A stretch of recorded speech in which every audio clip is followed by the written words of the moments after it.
বাদামের খোলা দরকার, মাঝে মাঝে মাঝে মাঝে সেই বাদামের খোলাটার আবার মুখ দেখা যাচ্ছে, তাই না? হ্যাঁ হ্যাঁ, পুরীর সাংঘাতিক ঘন ঘন বৈঠক, ঘন ঘন, হ্যাঁ এইরকম ঘন ঘন বৈঠক করতো আবু জাহাল, আবু লাহাব, উতবা, সাইবা, রাবেয়া, ওলীদ বিন মুগীরা, আস ইবনে ওয়াইল, আবুল আসওয়াদ ইবনে কালদা, নাদর বিন হারেস। যে কটা বইয়েছে সে কটা আমি যেগুলো নাম বলেছি এই নামগুলো জানা। যে এরা যে ঘন ঘন মিটিং করতো কার বিরুদ্ধে? কার বিরুদ্ধে? আমার রাসূলের কালেমা প্রচারকে রুখে দিতে এরা ঘন ঘন ঘন ঘন মিটিং করতো। কি কি মিটিং করতো আমি সব বলে দিতে পারবো ইনশাআল্লাহ। কবে কবে কখন কখন ওরা মিটিং এ বসছিল ইতিহাসের কিতাবে পাওয়া। দেখেননি এক বৈঠকে অনেক মৌলবী আছে, হ্যাঁ, তা সেখানে এক মৌলবী বলতেছে আমি আবি হুরায়রা থেকে একটা হাদিস পড়ছিল। কি হুরায়রা? ওইটাই যে হুজুর স্টেজে ধরেছে ওইটাই ধরেছে, যে আপনি আবি হুরায়রা কেন বলতেন? আবি হুরায়রা হওয়ার জন্য কিছু থাকতে হবে, তারপর তো আপনি আবি হুরায়রা বলবেন। আমার কথা বুঝতেছেন না? এর ব্যাখ্যা আমি এক মজলিসে করেছিলাম, জানেন? এই কদিন আগে আগাপুরে একটা জলসায় আরবি ব্যাকরণের কায়দায় কখনো হবে আবু হুরায়রা, আবার কখনো হবে আবি হুরায়রা, আবার কখনো হবে আবা হুরায়রা, কখনো আবু হুরায়রা, কখনো আবা হুরায়রা, কখনো আবি আবি হুরায়রা। এটা জানবার জন্য মৌলবীরে আসমায়ে সিত্তা মুকাব্বারার ইরাব জানতে হবে। ওই এরাবের বলে আসমায়ে সিত্তা মুকাব্বারা। আসমায়ে মৌলবী নামই শুনিনি, আসমায়ে সিত্তা।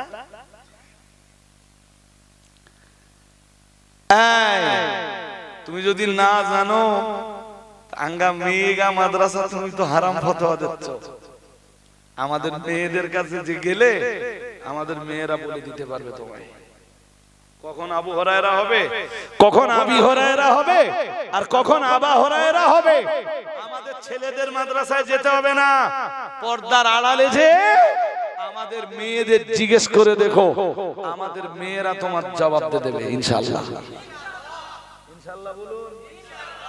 আমরা তো বুঝতে পারতেছি আঙ্গা মেয়েগা মাদ্রাসা তোমরা বিরোধিতা কেন করতেছো, কারণ আঙ্গা মেয়েরাই আগামী দিনে রান্নাঘরের ভিতর থেকে তোমাদের ভুলগুলো ধরে দেওয়ার ক্ষমতা রাখবে।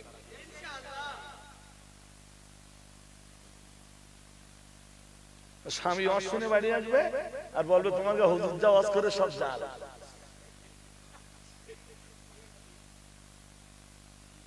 রে তো বুখারী পড়া মেয়ে, আর ও মাল যে ওয়াজ করেছে ও তো বুখারী চোখেই দেখিনি। বুখারী হ্যাঁ যতবার সুর করে ইয়া রাসূলুল্লাহ বলে টান দেয় ততবার মিথ্যা কথা। যেটা বলে সেটা হাদিসে, যেটা বলে সেটা হাদিসে। জনগণ মনে করতে চাঙ্গা হুজুর ইয়া রাসূলুল্লাহ বলে টান দে যা বলতেছে সব ঠিক আছে, কিন্তু জনগণ জানে না যে এটা মিসরির ছুরি। কিসের ছুরি? আরে কথা বলে না। জনগণ জানে না যে এটা মিসরির ছুরি। কিসের ছুরি? হ্যাঁ, কাটবে তবু মিষ্টি লাগবে, কাটবে তবু। জনগণ তোমার ঈমান ধ্বংস হবে তবু তোমার হুজুরির কথা মনে হবে মিষ্টি। আমার কথা বোঝেননি? মিসরির ছুরিতে কি হয়? ছুরি যদি মিসরির হয় ছুরি মানে তো কেটে দেবে, দেবে না? কিন্তু কি লাগবে? মিষ্টি লাগবে। তোমার হুজুরির ওই যে সুর, ওই সুর তোমার মিষ্টি লাগবে, কিন্তু হুজুর তোমার ঈমান আমান ইসলাম সব শেষ করে দে বাড়ি যাচ্ছে, তুমি টের পাবা না। তুমি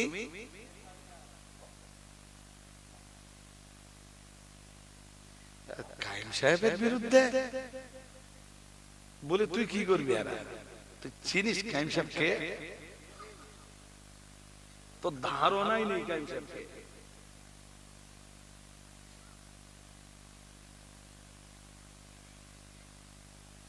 আর একটা সেদিন দেখেছেন যে ওই শুধু মুখ দেখা যাচ্ছে না, শুধু ভুঁড়ি দেখা যাচ্ছে। আরে হ্যাঁ না বলে, হ্যাঁ সেটা লাইভে আসবে না, শুধু কি দেখাচ্ছে, কি দেখাচ্ছে, সে বুড়ি দেখাচ্ছে। সেদিন এই খোর্দ জলসেরিয়ার এক জলসায় এসে বলেছি না, সে এক দাজ্জালের গুণ আর এক দাজ্জালের নামে লাগাচ্ছে। সেদিন খোর্দ জলসেরিয়ায় বলেছিলাম যে দাজ্জাল তিন প্রকার। কয় প্রকার? এইসব কথা আপনারা কমই শুনেছেন। দাজ্জাল কয় প্রকার? সে প্রথম প্রকারের দাজ্জালের সিফাত তৃতীয় প্রকার দাজ্জালের সাথে লাগাচ্ছে।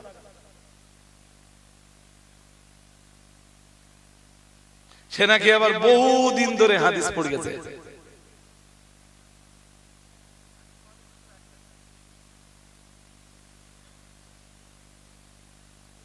আমার কথা বুঝতেছেন নাকি? এসব যন্ত্রদের কোয়ালিটি সব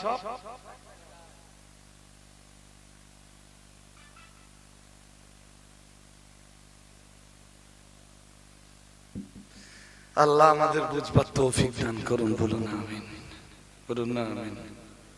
রাজা আলী সাহেব কম বুঝলেও আমি সত্যি কম বুঝি ভাই, তবে আমি যেই মানুষটার অনুসারী আমি বিশ্বাস করি সেই মানুষটা দেশের মুহাক্কিক আলেম, বর্তমান বাংলার শ্রেষ্ঠ আলেমে দ্বীন। সন্দেহ আছে? আরে জোর করে বলো না কেন? সন্দেহ আছে? আমি কোন জাহেলের অনুসারী নই, আমি কোন দেওয়ানবাগীর অনুসারী নই। দেওয়ানবাগীর পেট দেখেন না? আমি দেওয়ানবাগীর অনুসারী। আরে কথা বলো না কেন?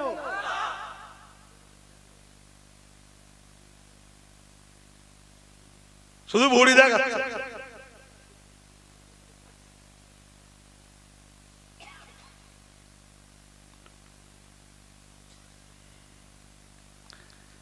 আমি জানি যে আমি পথ চালিয়ে গেলে আপনারা অনেকক্ষণ অসুবিধা, বাট আমার এখন একটা দাউত আছে। হ্যাঁ এই মরেছে নাকি? সত্যি সত্যি দাউত আছে। এরপরে কি হলো শোনেন।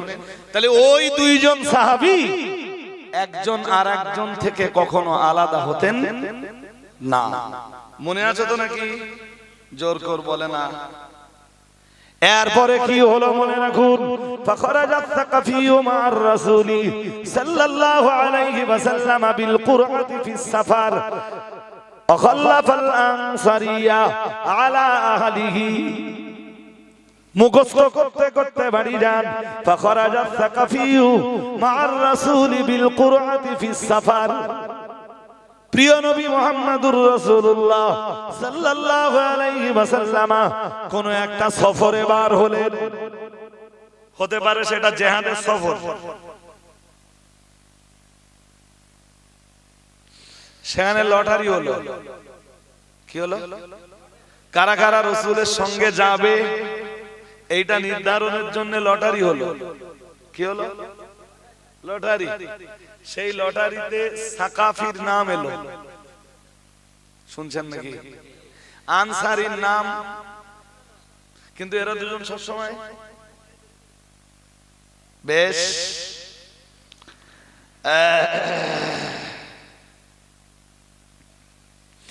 আনসারী মদিনায় থেকে গেল তো নাম এসছে কয়জন? তার রাসূলের সাথে যাবে কয়জন? যার নাম এসছে সেই যাবে। সাকাফি নবীর সাথে বেরিয়ে পড়লো। আমার নবী সফরে বেরিয়ে পড়লো। আনসারী মদিনায় থেকে গেল। সাকাফি মদিনা মুনাওয়ারা থেকে বার হওয়ার সময় বলল, আমার পরিবারের দায়িত্ব তোমার উপর। পরিবারের দায়িত্ব তোমার উপর থাকলো ভাই। তুমি আমার ঈমানের ভাই, তুমি আমার ইসলামের ভাই, তুমি আমার মুমিন ভাই, তোমার উপরে রইল, আমি এলাম। এরপরে শুনেন কি হলো।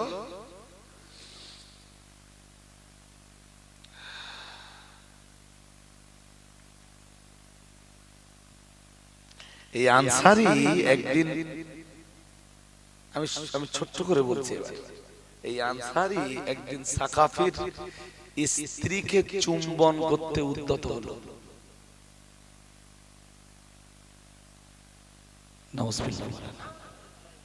আর একটু জোর করে, কিন্তু অন্য তাফসীরের কিতাবে আর একটু সম্ভবত ডিটেইলস এসেছে।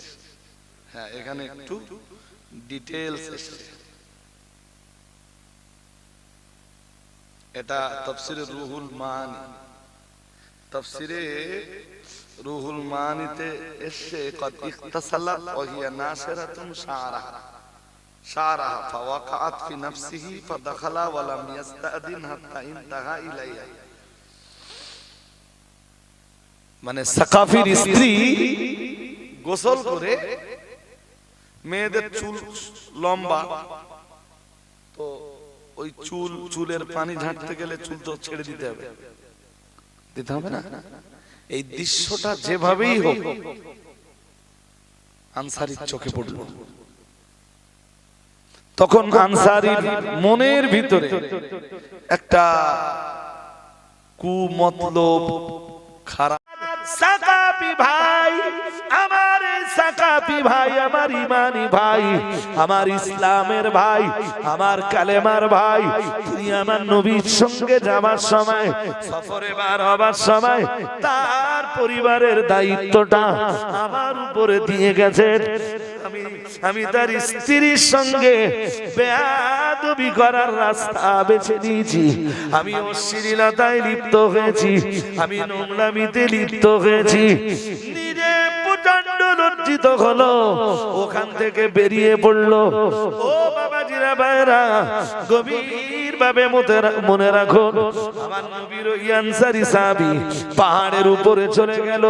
পাহাড়ের উপরে যে তওবা করতে লাগলো, আমার আল্লাহর কাছে তওবা করতে লাগলো। এদিকে আল্লাহর বান্দা, আমার নবীর প্রিয় সাহাবী সাকাফি ততক্ষণে কামব্যাক করলেন।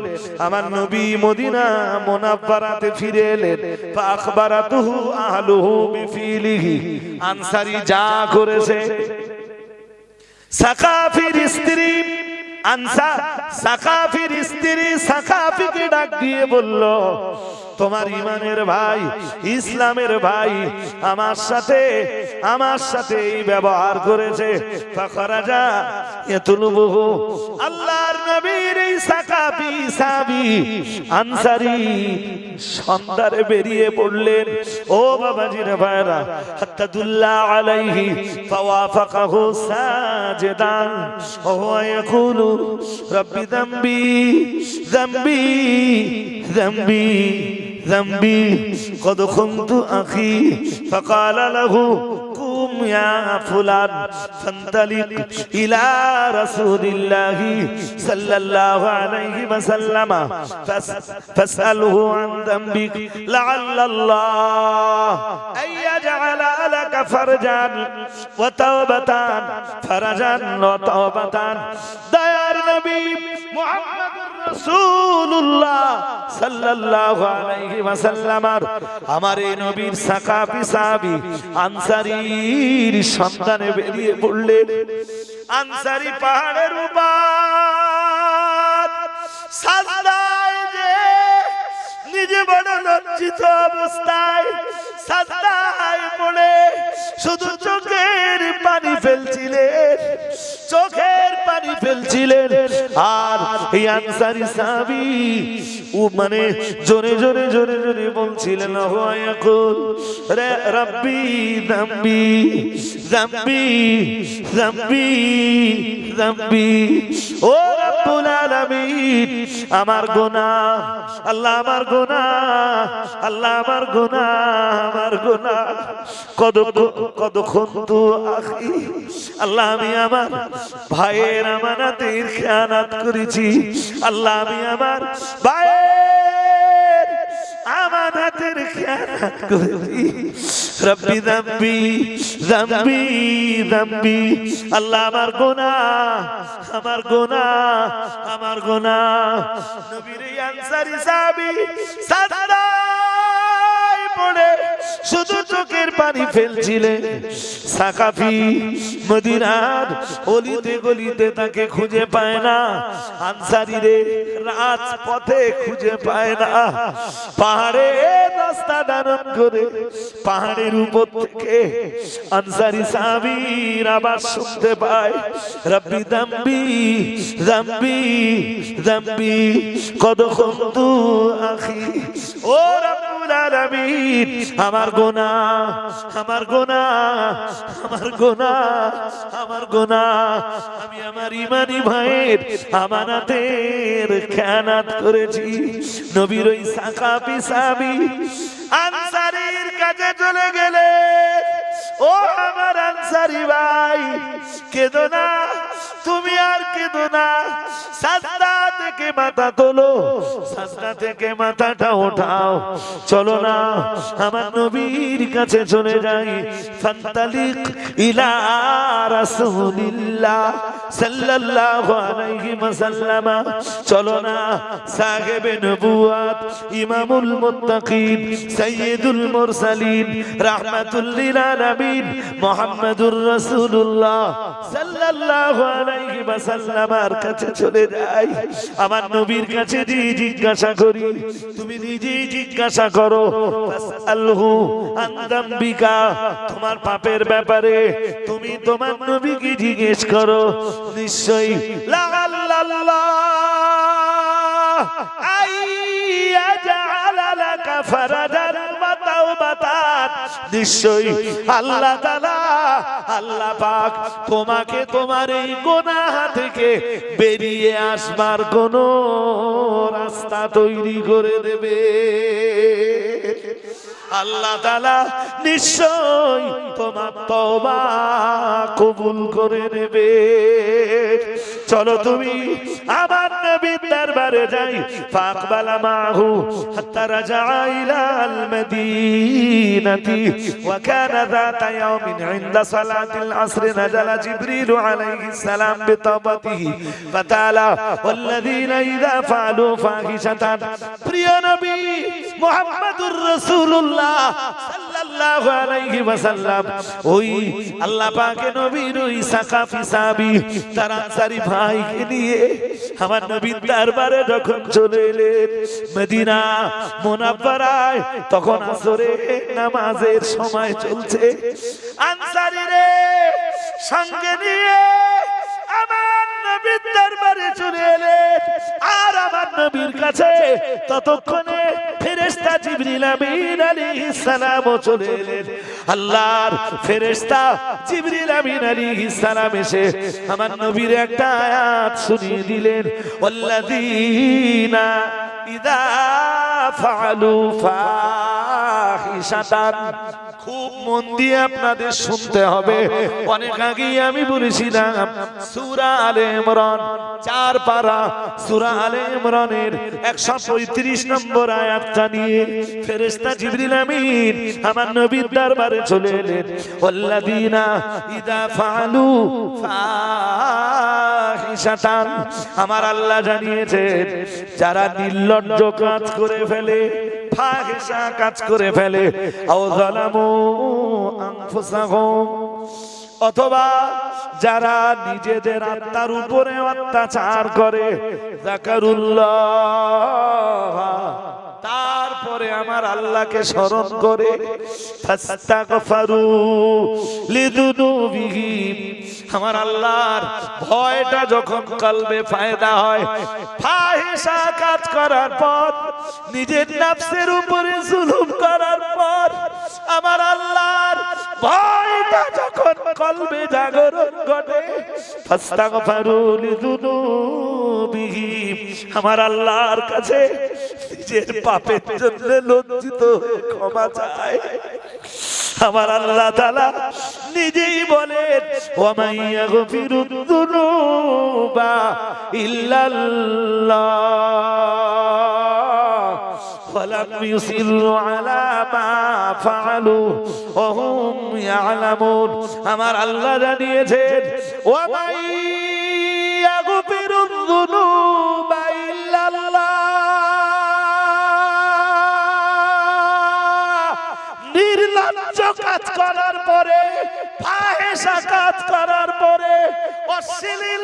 করার পরে, নোংরা কোনো পাপ করার পরে খাঁটি অন্তঃকরণ নিয়ে আমার আল্লাহর কাছে কেউ যখন ক্ষমা চায়, ওয়া ইয়াগফিরুয যুনুবা ইল্লা আল্লাহ,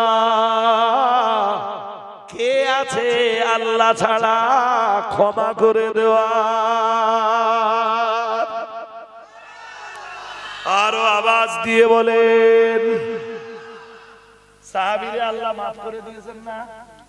সাহাবী পাহাড়ে যে রব্বি যামবি রব্বি যামবি রব্বি যামবি ইয়া রব্বি যামবি, আল্লাহ আমার গুনাহ, আমার গুনাহ, আল্লাহ আমার গুনাহ, আমার গুনাহ, আমার গুনাহ, আল্লাহ আমার গুনাহ, আল্লাহ আমার গুনাহ, গুনাহ বলে কাঁদছিলেন। আমার আল্লাহ আমার নবী সাহাবীর কান্না কবুল করে নিয়ে সাহাবী আমার নবীর দরবারে পৌঁছানোর আগে আগে ফেরেশতা জিবরাইলকে দিয়ে আল্লাহ তাআলা কোরআনুল কারীমের 4 পারা সূরা আলে ইমরানের 135 নম্বর আয়াতটা নাজিল করে দিলেন। আরো আওয়াজ দিয়ে বলেন, এই যে দোস্ত তওবা করো, কি সাজদায় পড়ে রব্বি ইয়া রব্বি যামবি ইয়া রব্বি যামবি ইয়া রব্বি যামবি ইয়া রব্বি যামবি, নিজের গুনাহগুলোর কথা স্মরণ করে শুধু আল্লাহর ডাক দিয়ে বলো, ইয়া রব্বি যামবি ইয়া রব্বি যামবি, আল্লাহ আমার গুনাহ, আল্লাহ আমার গুনাহ, আল্লাহ আমার গুনাহ, আমার আল্লাহকে শুধু বলো আল্লাহ আমার গুনাহ। আমার আল্লাহ জানিয়েছেন, আমার আল্লাহ পাক রব্বুল আলামিন জানিয়েছেন, যারা নির্লজ্জ কাজ করে অথবা যারা নিজেদের নফসের উপরে জুলুম করে, নিজেদের আত্মার উপরে যারা অত্যাচার করে, এরপরে আমার আল্লাহর ভয়টা মনের ভিতরে উদয় হয়, তখন তারা ফাস্তাগফিরু লিযুনুবিহিম, তাদের গুনার কথা স্মরণ করে আমার আল্লাহর কাছে ক্ষমা চায়। ওয়া মান ইয়াগফিরু যুনুবা ইল্লাল্লাহ, তাদের জন্য কে আছে আল্লাহ ছাড়া তাদেরকে ক্ষমা করে দিতে পারে? কেউ আছে আল্লাহ ছাড়া? কেউ আছে? আল্লাহ তাদের ক্ষমা করে দিবেন। কি কাজ করতে হবে? তওবা। কি করতে হবে? তবে যেই পাপের জন্য তওবা করবেন, তওবার পরে ওই পাপে আর ফিরে যাওয়া, ব্যাস ওইটাই আপনার জন্য তওবা। আমি দায়িত্ব নিয়ে বলছি, আল্লাহ আপনার ক্ষমা করে দিবেন। আমি দায়িত্ব নিয়ে বলছি আপনাকে, সাজদায় পড়ে কাঁদতে হবে আল্লাহ। কোথায় যাই? শুধু ভাষা হবে ইয়া রাব্বি যামবি যামবি যামবি, চোখের পানি ফেলবে, আল্লাহ আপনার ক্ষমা করে দিবেন। কোন মহিলাকে, আজনবী মহিলাকে চুম্বন করা, এটাও ফাহিশা কাজ। ওই আল্লাহ বলতেছেন না, ওয়াল্লাযীনা ইযা ফাআলু ফাহিশাতান, ওই সাহাবী তো তাই করেছে, তাই করেছে। আর আল্লাহ ওইটাকে বলছেন নির্লজ্জ কাজ। কোনটা? কোন মহিলাকে চুম্বন দিতে উদ্যত হওয়া, আজনবী মহিলাকে, এটাও ফাহিশা। জিনা তো বহু দূরের কথা। শুনছো? কোন আয়াত পড়েছিলাম শুরুতে, বলতে পারবা? সূরা নাজমের কয় নম্বর আয়াত? সব ভুলে গেছে। 32 না? ভুলে গেছে।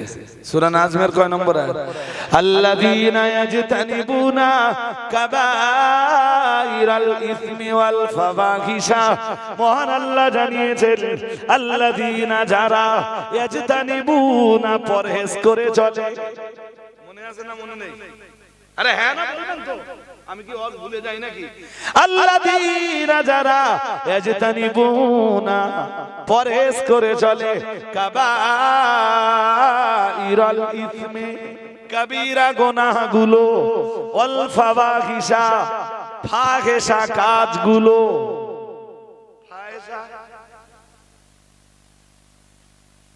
আজনবী মহিলাকে এইভাবে টাচ করা ইচ্ছাকৃত, ও ফাহিশা, ও নির্লজ্জ, ও কি হাতে সুতো বেঁধে নেওয়া, জোর করে বলেন। হ্যাঁ, আর আমাদের দেশে টুই মাথায়দের রাত 12টার সময় মুরিদ বানাতে যাচ্ছে, সেটাও নাকি নির্লজ্জ না। হুজুর বলতে ওতে কুলু আছে। কি আছে? হুজুর কি বলতে কথা বলেন জানেন না বোধহয়। টুই মাথায়দের রাত 12টায় ধরা পড়তেছে, মাছ ধরের ভিডিও প্রকাশ পাচ্ছে। আমার কথা বুঝেননি? হ্যাঁ, তারপরেও আর এক হুজুর স্টেজে উঠে বলতেছে ওতে কুলু আছে। কি আছে? আল্লাহ বলতেছেন ফাহিশা কাজ, আর হুজুর বলতেছে কি আছে? কুলু আছে। কি হুজুর বলেন বলেন?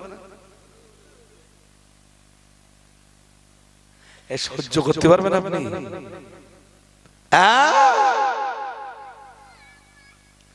আমরা যদি সমর্থন করতে পারতাম যে হ্যাঁ তোমার ভাই রাত 12টার সময় যেটা গেছে বায়াত করতে, ঠিক আছে।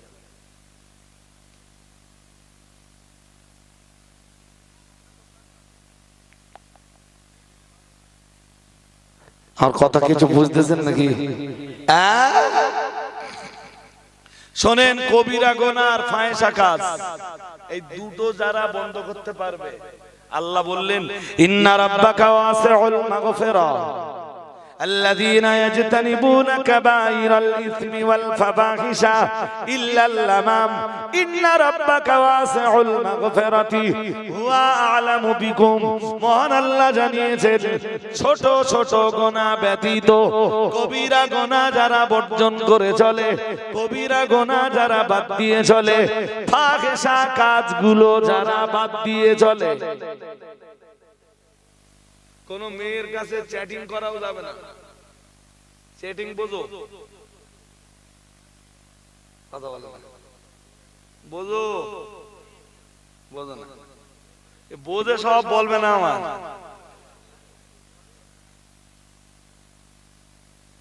চ্যাটিং বোঝো না, এও চলবে না।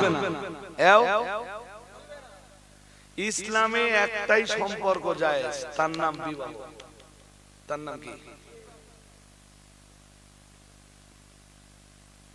তার নাম কি?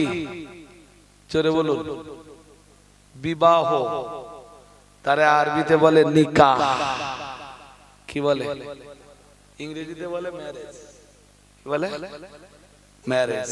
বাংলায় বলে অন্য কোন সম্পর্ক ইসলামে চলবে না।